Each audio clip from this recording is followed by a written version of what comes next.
Karimnagar police commissionerate పరిధిలో భారీ కుంభకోణం వెలుగులోకి వచ్చింది. పోలీస్ శాఖలో పనిచేసి మరణించిన ఉద్యోగుల వివరాలను అడ్డుపెట్టుకుని నకిలీ అకౌంట్ల ద్వారా సుమారు ₹1,40,00,000 ప్రభుత్వ సొమ్మును దుర్వినియోగం చేసినట్లు విచారణలో తేలింది.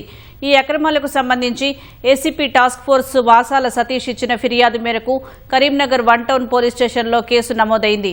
ముఖ్య నిందితుడు హెడ్ కానిస్టేబుల్ రామ్మోహన్, అతనికి సహకరించిన retired administrative officer YV Muniramaiah నకిలీ ఖాతాలు సృష్టించడంలో భాగస్వాములైన 3 ప్రైవేటు వ్యక్తులపై క్రిమినల్ కేసులు నమోదు చేసినట్లు కరీంనగర్ సిపి గౌస్ ఆలం తెలిపారు.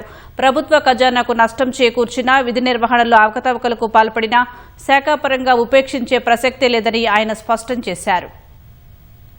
కరీంనగర్ పోలీస్ కమిషనరేట్ ఆఫీస్లో ఇంతకుముందు పనిచేసిన person head constable Rammohan and ఇక్కడ పనిచేసిన రిటైర్డ్ ఏఓ మునిరామయ్య, ఇంకా 3 ప్రైవేట్ పర్సన్స్, టోటల్ 5 పర్సన్స్ మీద ఎఫ్ఐఆర్ చేయడం జరిగింది.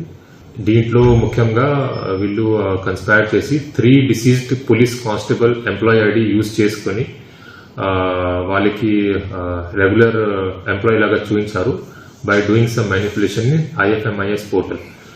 జూలై 2022 నుంచి ఒక ఐడిలో నవంబర్ 2020 నుంచి రెగ్యులర్గా శాలరీ క్లెయిమ్ చేసుకున్నారు.